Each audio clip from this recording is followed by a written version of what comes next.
Better bomb, better. Better, better, better, better, better bomb, better.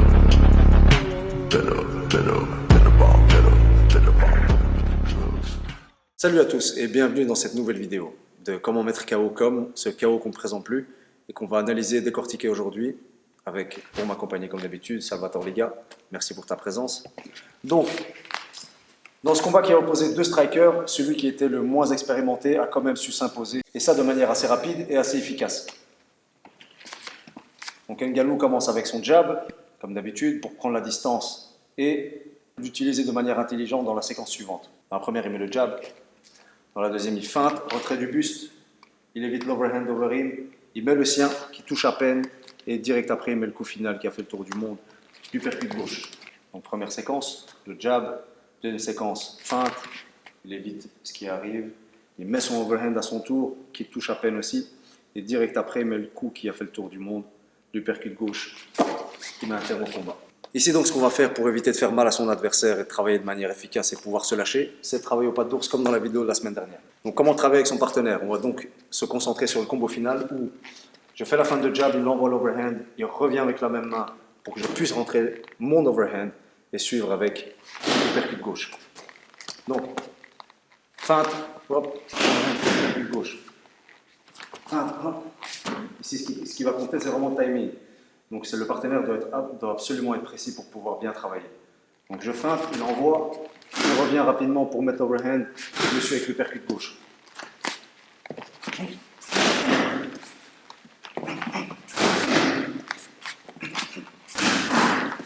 Ici, la petite astuce en plus qu'avait rajouté Ngannou, c'est que comme la vidéo avec Kamaru Usman, il avait été défensivement responsable et il avait anticipé un peu la suite.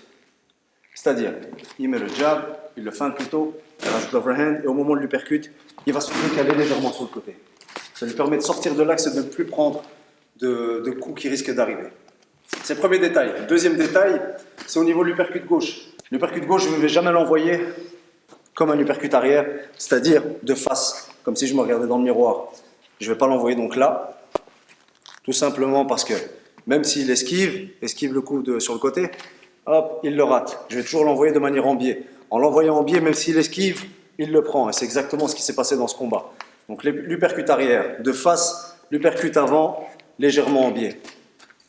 Ok, donc on reprend la séquence avec les deux détails supplémentaires. Je feinte, il envoie l'overhand, j'envoie le mien, j'envoie l'uppercut direct après. Ici, on peut évidemment décortiquer chaque mouvement pour bien tout pratiquer.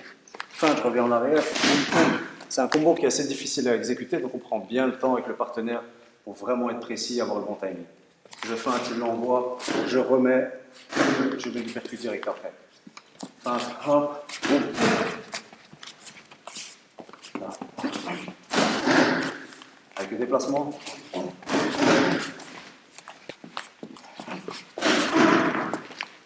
Okay. Comme d'habitude, on prend son temps pour bien décortiquer le mouvement, bien être précis, autant le boxeur que le partenaire qui tient les pas hauts.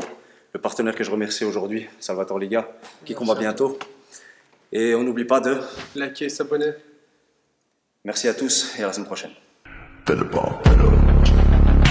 Better, better, better, better, better bomb, better. Better, better.